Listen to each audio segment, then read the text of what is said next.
नमस्कार साथियों, जय हिंद। हिंदी चैनल में आपका स्वागत है।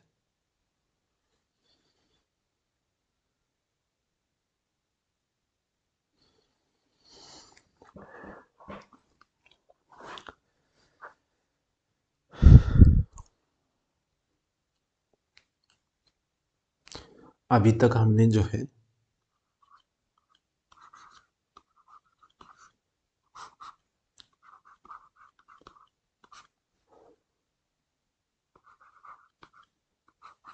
हिंदी साहित्य का जो किस प्रकार से उद्भव हो रहा है और उसकी जो विकास यात्रा है,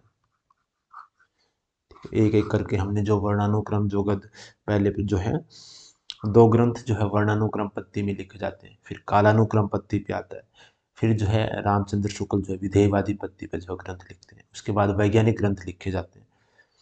इन सब की जो विकास यात्रा थी, इसके बारे में हमने जाना।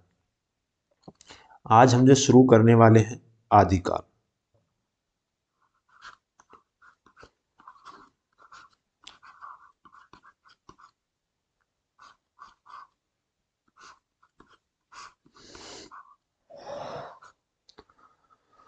सबसे पहले हम जो देखते हैं कि आदिकाल जो नामकरण है, ठीक है, सबसे पहले हम नामकरण पर भी बात कर लेते हैं कि आदिकाल को जो है क्या क्या नाम दिए गए हैं।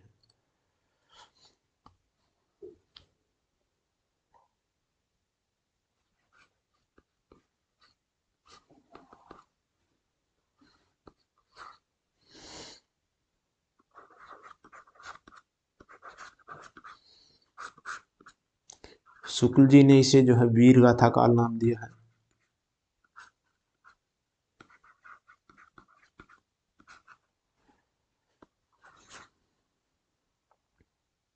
शुरुआत से देखते तो गारसद तासी ने जो है कोई नाम नहीं दिया। उसके बाद में जो है शिव सिंह सेंगर ने भी जो है नामकरण का कोई प्रयास नहीं किया। फिर जो जॉर्ज गिरियर्सन है,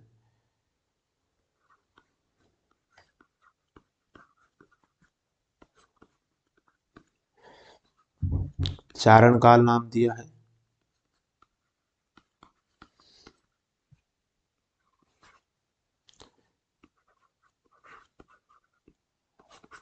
इसके बाद जो मिश्र बंधु है, उन्होंने आरंभिक काल नाम दिया है।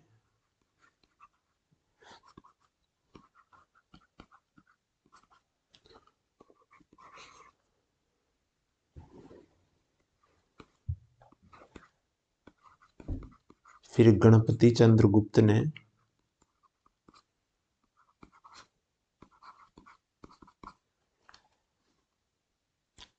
प्रारंभिक काल नाम दिया है।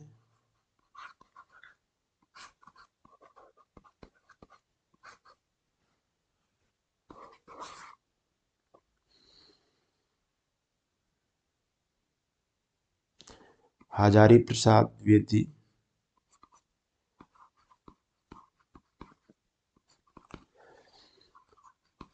आदिकाल नाम दिया है। महावीर प्रसाद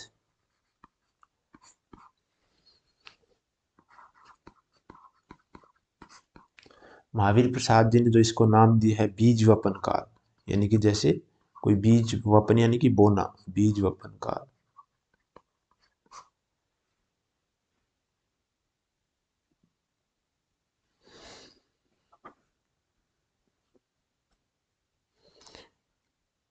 विश्वनाथ प्रसाद मिश्र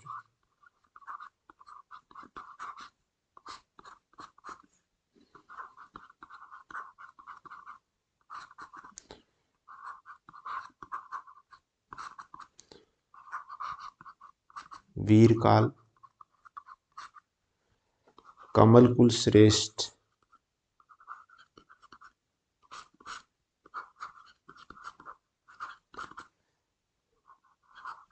अंधकार काल।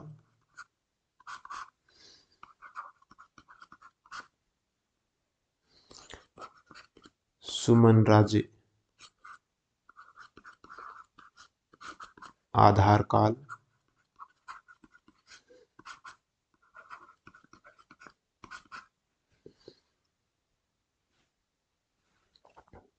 राहुल सांकृत्यायन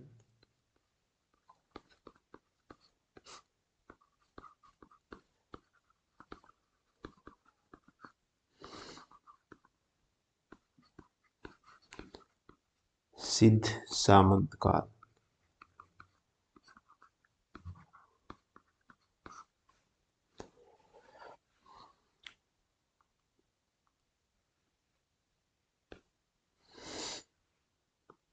तो हमने देखा कि जो आदिकाल का जो नामकरण है वो किया जा रहा है, जिसमें जो है शुक्ल जी ने वीरगाथा काल नाम दिया, लेकिन वीरगाथा काल नाम चला नहीं। क्यों नहीं चला? कि जो केवल जो है आदिकाल के अंदर जो है वीर गाथाएं ही नहीं लिखी गई। यानी कि वीर गाथा काल कहने से जो चारण काल है, जो सामंत या राजाओं से जुड़े हुए जो दरबार है, उसके अंदर जो साहित्य लिखा गया, प्रशस्ति परक जो साहित्य लिखा गया, ठीक है, उसका तो बोध होता है। लेकिन इसके अलावा जो सिद्ध, नाथ और जैनों ने जो है धार्मिक साहित्य लिखा, वो जो है इस नामकरण से जो है रूपायित नहीं होता। इसके बाद में चारण काल का भी यही है ना, कि जो चारण कवियों के द्वारा जो रचनाएं की गई है उसका जो है तो बोध होता है, लेकिन बाकी जो रचना है उसका भी बोध नहीं होता। ऐसे मिश्र बंधुओं का आरंभिक काल, ऐसे ही जो है गणपति चंद्र का जो है प्रारंभिक काल, ये एक तरह से जो है संज्ञाएं हैं केवल, जो है इनसे जो है कोई भी प्रवृत्तियों का बोध नहीं होता। हजारी प्रसाद द्विवेदी का जो आदिकाल नाम है, ये जो है सर्वमान्य नाम है, सभी ने जो है माना है कि इसका जो आदिकाल जो नाम है सबसे उपयुक्त है। अभी आदिकाल जो नाम है वो कहने से हम देखेंगे इसके बारे में, ठीक है, अभी आगे जो है नेक्स्ट स्लाइड में।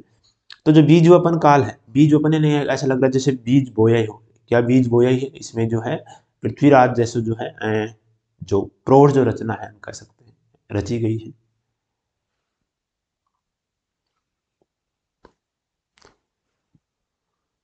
इसके बाद में वीर काल कहने से वही बात है, बाकी जो सिद्धनाथ जो है रचनाएं जो छूट जाती है। अंधकार काल, यानी कि जो अंधकार में जो है काव्य लिखा जाएगा तो जो है प्रकाश कैसे दे सकता है, लेकिन आदिकाल का जो काव्य है वो प्रेरणादायी है।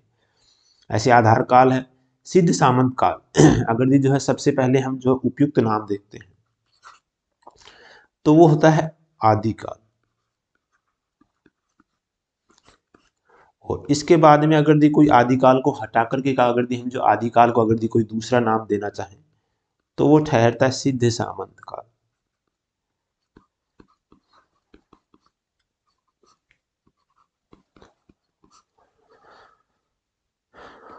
क्योंकि जो है इसमें सिद्धों की रचनाएं, ठीक है, यानी कि भक्ति से संबंधित जो है, और सिद्धनाथ जैन जो संबंधित हो गए धर्म काव्य, और जो है सामंत से जो है वीर काव्य, सामंती जो परंपरा है उसका जो काव्य लगभग कहीं ना कहीं जो है दूर तक जो है ये काव्य दृष्टि जो है उस साहित्य को जो है प्रतिबिंबित करती है। लेकिन आदिकाल कहने का मतलब है यहाँ पर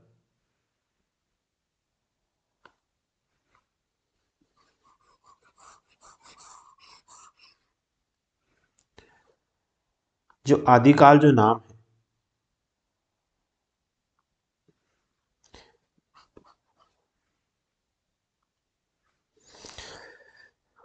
भाषा,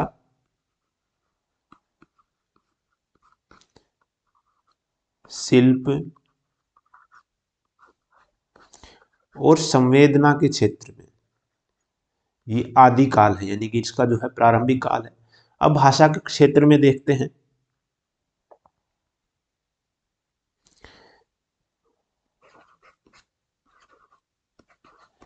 जेहि मन पवन ने संचरई, जेहि मन पवन ने संचरई, रवि शशि नाही पवेश,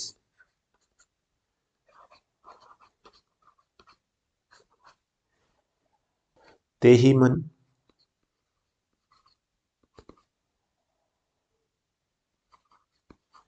तेहि घट चित विषाम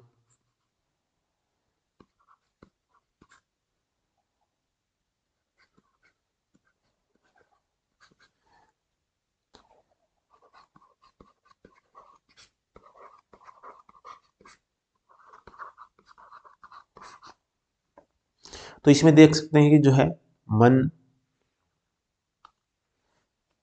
मन, पवन, रवि, शशि, घट, चित, ये सब जो है हिंदी के शब्द हैं और ये पंक्तियां हैं सरापा की।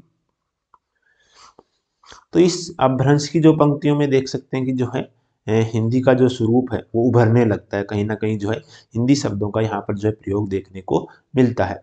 तो ये कह सकते हैं कि भाषा के स्तर पर जो है इसमें जो है कहीं ना कहीं अपभ्रंश के साथ हिंदी शब्दों का जो है प्रयोग होने लगता है, ये इसका प्रारंभिक काल है। शिल्प की दृष्टि से देखते हैं तो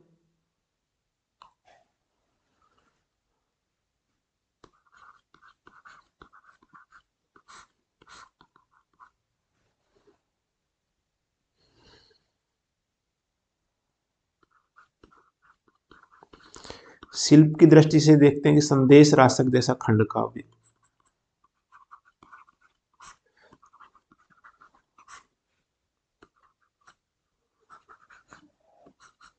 पृथ्वीराज रासो जैसा महाकाव्य,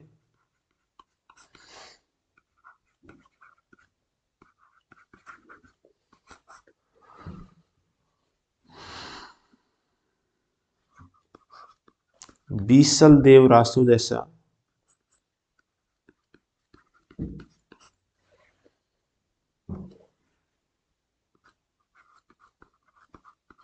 ललित मुक्तक काव्य,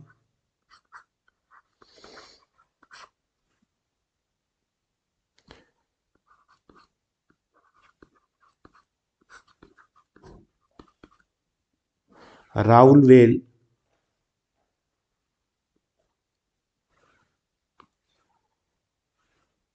राउल वेल जैसा चंपू काव्य,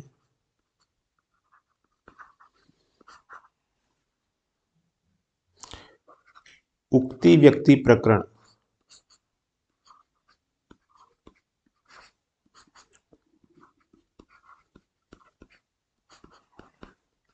जैसा व्याकरण ग्रंथ,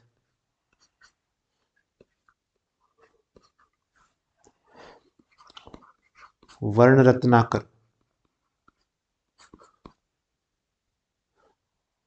जैसा शब्दकोश, ज्योतिषर ठाकुर ने लिखा है वर्ण रत्नाकर। तो यहाँ पर ये कहा गया कि देखते हैं कि हम जो शिल्प के क्षेत्र में जो है नए नए जो है प्रयोग किया जा रहा है, आदि जो है रूप जो है हिंदी साहित्य के अंदर जो है ये देखने को मिल रहा है कि जो खंड काव्य का जो आदि रूप है वो संदेश राशक के अंदर, संदेश राशक जो है इस पहली रचना मान सकते हैं। ऐसे ही महाकाव्य के रूप में जो है पृथ्वीराज रासो पहला जो है महाकाव्य है। तो हिंदी का जो पहला महाकाव्य जो शुरू हो रहा है इसके बाद में जो है कहीं ना कहीं महाकाव्य से जो है प्रेरणा पाते हैं। इसी प्रकार से जो ललित मुक्तक काव्य है, विसल देव रासो जैसा ललित मुक्त काव्य है वो लिखे जा रहे हैं, चंपू काव्य लिखे जा रहे हैं, व्याकरण ग्रंथ और शब्दकोश, ये इनके जो है इस प्रकार की जो शिल्प के जो है आरंभिक रूप यहाँ पर देखने को मिलते हैं। जब संवेदना के स्तर पर जब हम बात करते हैं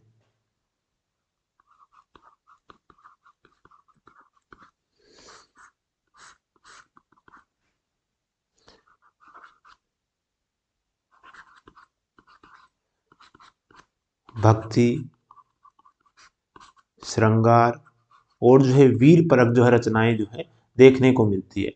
अब यहाँ पर जो है भक्ति परक जो है रचनाएं लिख रहे हैं, ठीक है, विद्यापति जैसे और अन्य जो कवि हो गए, और श्रृंगारिक रचनाएं जो है विद्यापति भी जिनमें शामिल है, और वीर तो जो है सभी जो है चारण कवियों ने जो है वीर प्रशस्ति परक जो है रचनाएं लिखी, ठीक है, और श्रृंगार के अंदर जो विद्यापति हो गया, और जो है पीछे हमने देखा जो है राउल वेल है वो भी एक श्रृंगारिक रचना है, संदेश राशक है वो भी एक श्रृंगारिक रचना है।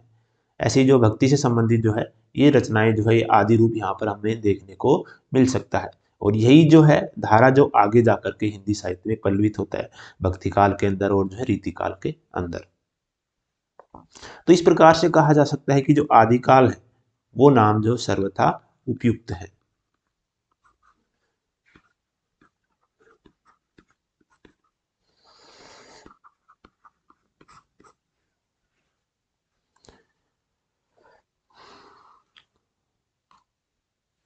अब जो ये आदिकाल जो साहित्य है,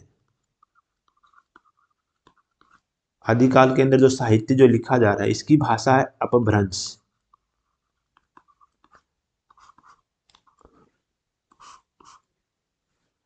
सभी जानते हैं कि जो संस्कृत है, ठीक है, वैदिक संस्कृत के बाद लौकिक संस्कृत, और लौकिक संस्कृत से जो है पाली, और पाली के बाद में जो है प्राकृत,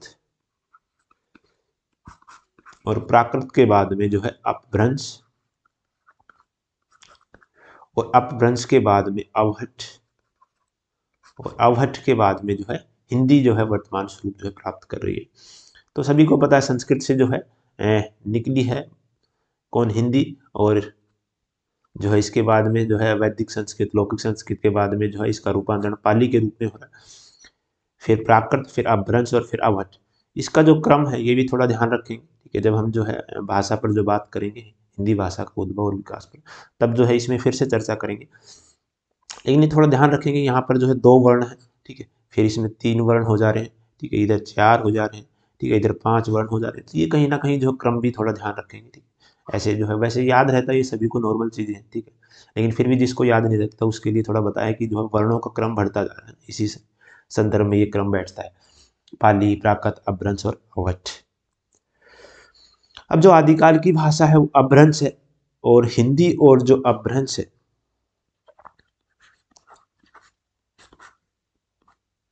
हिंदी और जो अपभ्रंश है,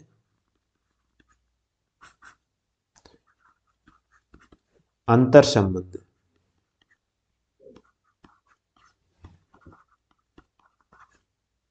अंतः संबंध या अंतर संबंध जो है देखेंगे हम।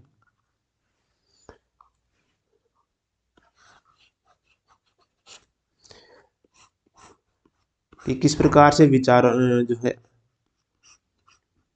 विद्वानों ने जो है हिंदी और अपभ्रंश में जो है अपने जो है अंतर संबंध को जो है रूपायित किया है। सबसे पहले जो है चंद्रधर शर्मा गुलेरी,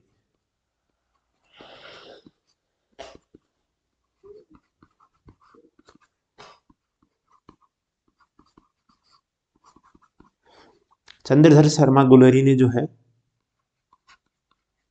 अपभ्रंश को जो है पुरानी हिंदी कहा है। काफी बार पूछा गया है किसने जो है उत्तर अपभ्रंश को पुरानी हिंदी कहा है। ये 1921 ईस्वी के आसपास जो है काशी नागरी प्रचारणी पत्रिका में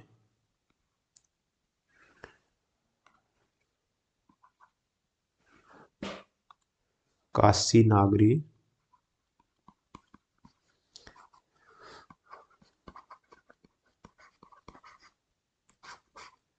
प्रचारणी पत्रिका में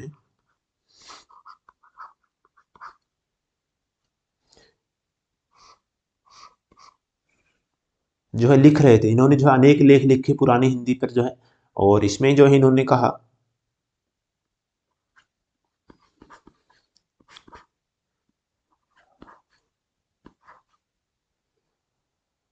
उत्तर अपभ्रंश,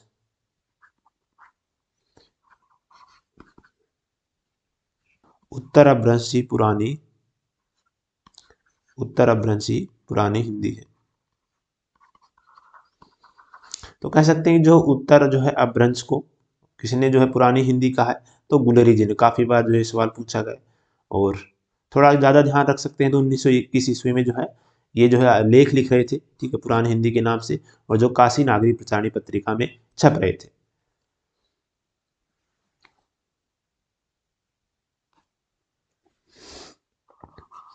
अब ये अपभ्रंश और जो हिंदी जो है इसका जो अंतर संबंध में जो है रामचंद्र जो शुक्ल है,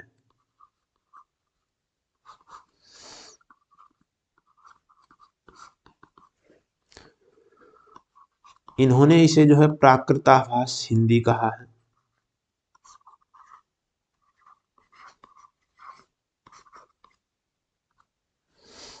इन्होंने कहा है कि प्राकृत की अंतिम अपभ्रंश अवस्था से ही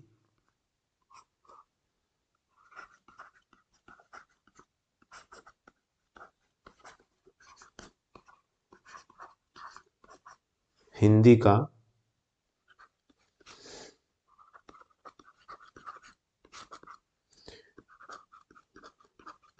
उद्भव मानना चाहिए या माना जाता है, ठीक है। यानी कि प्राकृताभास हिंदी जैसे ही जो शब्द आएगा तो इसका जो संबंध है किससे जुड़ेगा, शुक्ल जी से। तो प्राकृत की जो है अंतिम अपभ्रंश अवस्था से ही जो है हिंदी का जो है उद्भव मानना चाहिए। कौन कहने वाले हैं, आचार्य रामचंद्र शुक्ल। इसके बाद में जो है तीसरा नाम है हजारी प्रसाद द्विवेदी।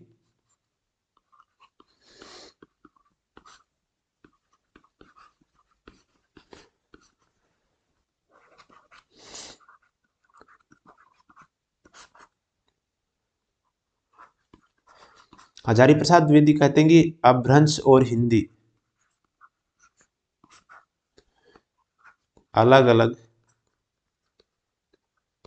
अलग अलग भाषाएं हैं, अपभ्रंश और जो हिंदी है, परंतु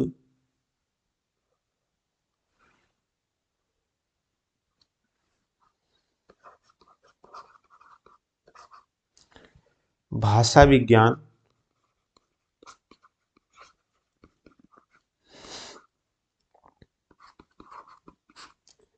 एवं व्याकरण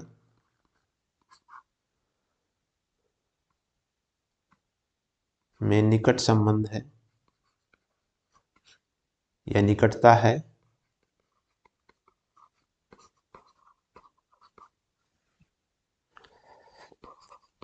इसलिए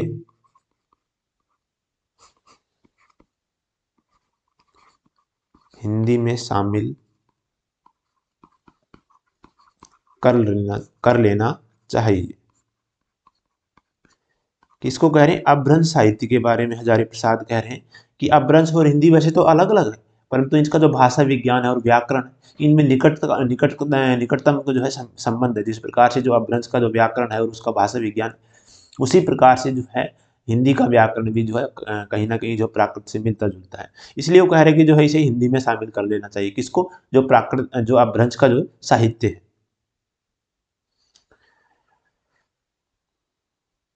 नंबर 4 पे जो है जो रामविलास शर्मा है,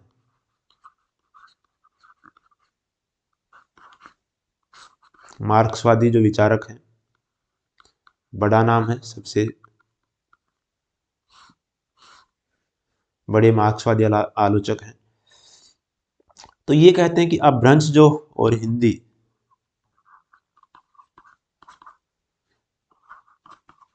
अपभ्रंश और हिंदी जो है अलग अलग है, इनमें कोई भी जो है अलग अलग भाषा, इनमें कोई संबंध नहीं है।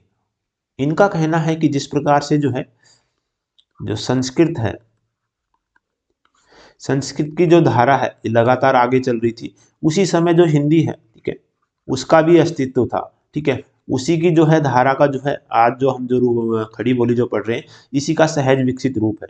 नहीं कि ये जो है संस्कृत से निकली हुई नहीं है क्या, हिंदी। ऐसा किसका कहना है? रामविलास शर्मा का। और ये तर्क देते हैं कि जैसे है, था, थे के जो रूप हैं, ये हमें जो है संस्कृत में देखने को नहीं मिलते। ये हिंदी की जो है अपनी अलग जो है शब्द हैं।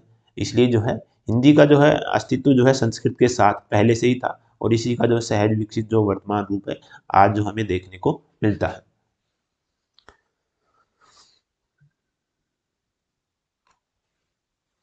ये हो गया प्राकृत और जो है यानी कि अपभ्रंश और जो हिंदी में जो अंतर संबंध था। ठीक है, तो इसमें जो दो जो पहलू थे इनको जरूर ध्यान रखेंगे। ठीक है, एक तो रामचंद्र शुक्ल का, ठीक है, प्राकृताभास हिंदी, ये पूछा गया है। ठीक है, और चंद्रधर्म शर्मा गुलेरी वाला तो पुरानी हिंदी वाला तो काफी बार पूछा गया है। तो इन दोनों को जो है थोड़ा ठीक से ध्यान रखेंगे।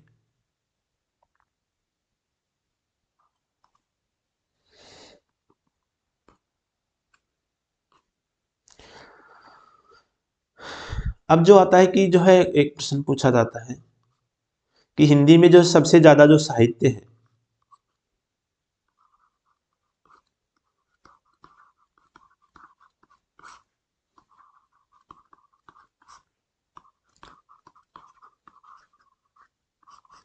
किस भाषा में लिखा जा गया है? ठीक है, उत्तर होता है ब्रजभाषा। अब इसी प्रकार से जो है सवाल पूछे जाते हैं कि आदिकाल में जो सबसे ज्यादा साहित्य किसमें लिखा गया, भक्ति काल में जो सबसे ज्यादा साहित्य किसमें लिखा गया, रीति काल में सबसे ज्यादा साहित्य किस भाषा में लिखा गया। तो देख लेते हैं एक बार कि जो आदिकाल है,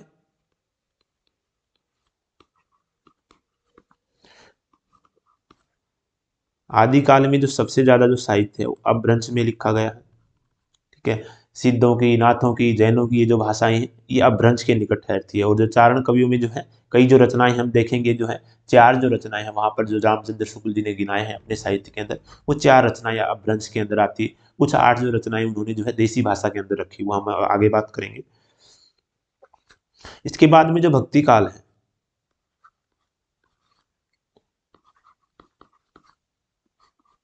भक्ति काल की जो प्रमुख भाषा क्या है देखते हैं।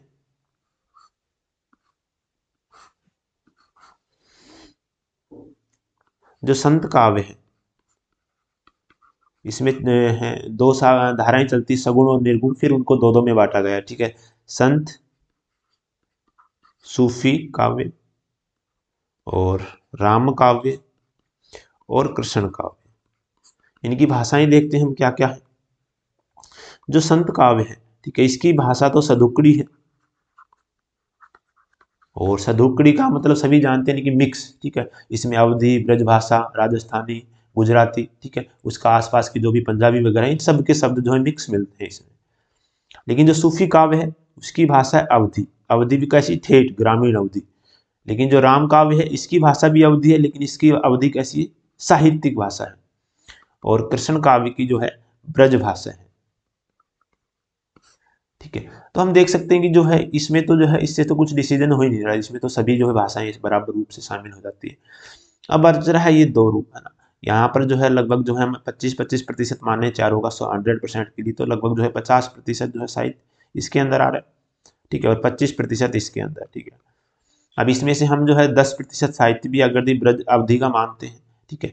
और इसमें जो है हम देखते हैं कुछ राम काव्य जो है रचनाएं जो है ब्रज भाषा में भी, तुलसीदास ने भी जो है कुछ रचनाएं जो है ब्रज भाषा में लिखी है।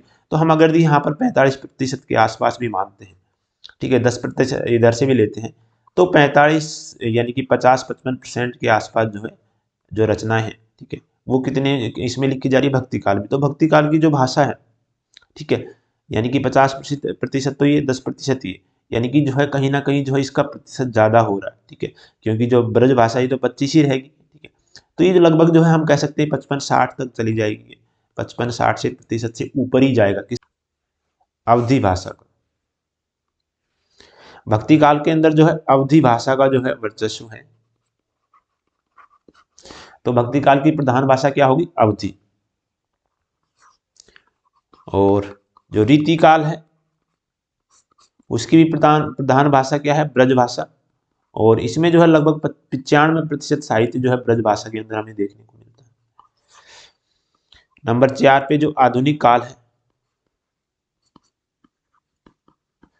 आधुनिक काल की जो प्रधान भाषा है वो खड़ी बोली होगी, क्योंकि जो भारतेंदु युग है वहां तक तो जो कविताएं हैं उसके अंदर जो है ब्रज भाषा देखने को मिलती है। लेकिन द्विवेदी काल से जो है खड़ी बोली का जो है खंडर जो है आंदोलन जो शुरू करते हैं, और जो है द्विवेदी काल के अंदर जो है खड़ी बोली के अंदर कविताएं लिखी जाने लगती हैं।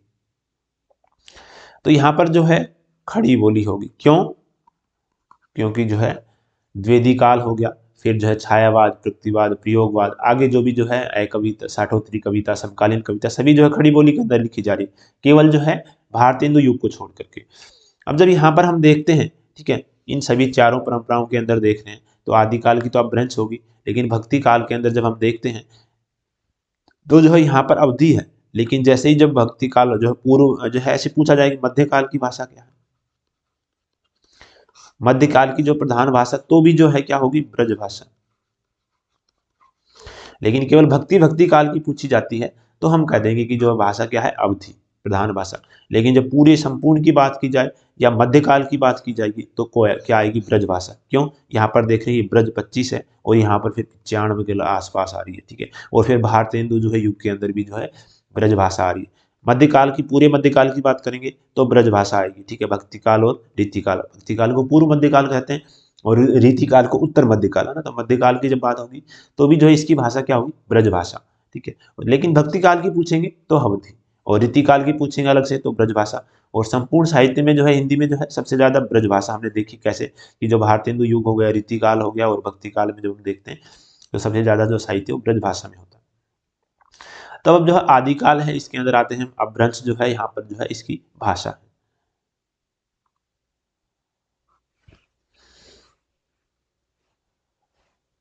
अब जो है आदिकाल के जो है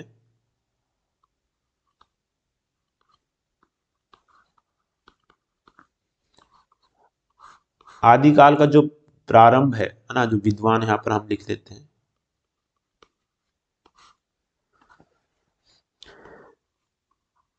कौन सा विद्वान जो है किस कवि को जो है आदिकाल का जो है यानी कि हिंदी का जो प्रथम कवि मानता है, और इसका जो समय है वो कब से मानता है, इसका आदिकाल का।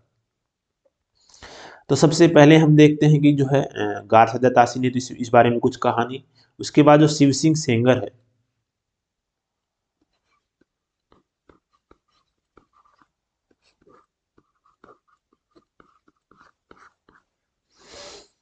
शिव सिंह सेंगर ने जो प्रथम कवि जो है पूष या पुंड को माना है, और इसका समय माना है 713 ईस्वी। इसके बाद में जो है मिश्र बंधु जो हैं,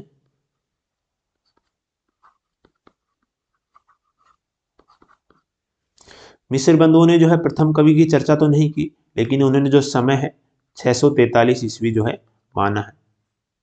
इसी प्रकार से जो जॉर्ज गिरियर्सन था,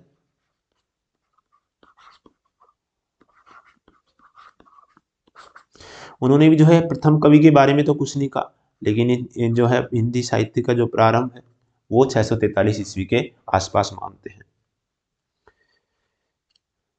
इसके बाद जो शुक्ल जी हैं, उन्होंने जो है प्रथम कवि जो है मुंज को माना है, वाक्यपति मुंज को। और हिंदी साहित्य का प्रारंभ जो है 1050 विक्रमी, या हम कह सकते हैं 993 ईस्वी। हजारी प्रसाद द्विवेदी, इन्होंने जो है प्रथम कवि जो है अब्दुल रहमान को माना है,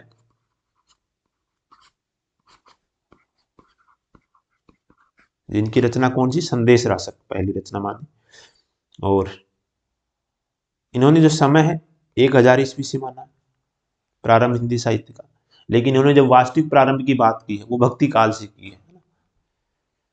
अलग अलग सवाल है जो है हजारी ने जो है कब से जो है हिंदी साहित्य का प्रारंभ माना, 1000 ईस्वी से, लेकिन वास्तविक प्रारंभ कब से माना, तो इन्होंने भक्ति काल से।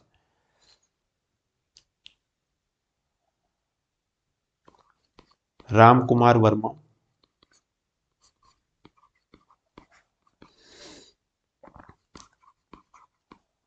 स्वयंभू को इन्होंने पहला कवि माना,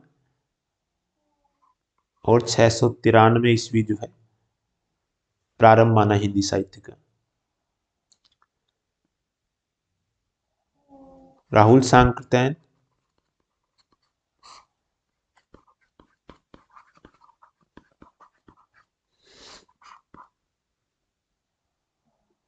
सरहपा को जो है हिंदी का पहला कवि मानते हैं।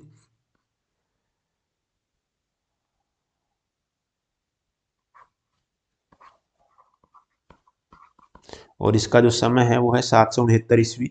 तो इस प्रकार से हम देख सकते हैं कि जो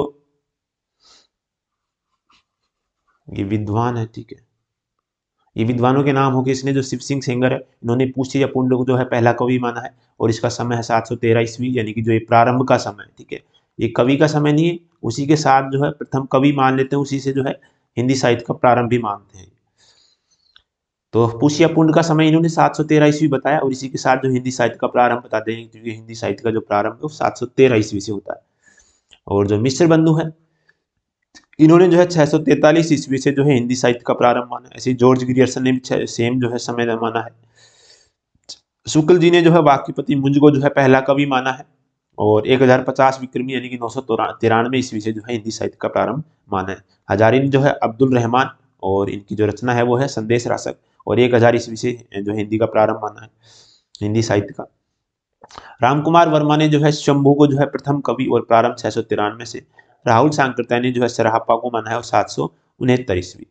तो जो है ऑल ओवर जो देखते हैं कि जो है हिंदी साहित्य का जो पहला कवि, जब प्रथम कवि की बात करते हैं, है ना,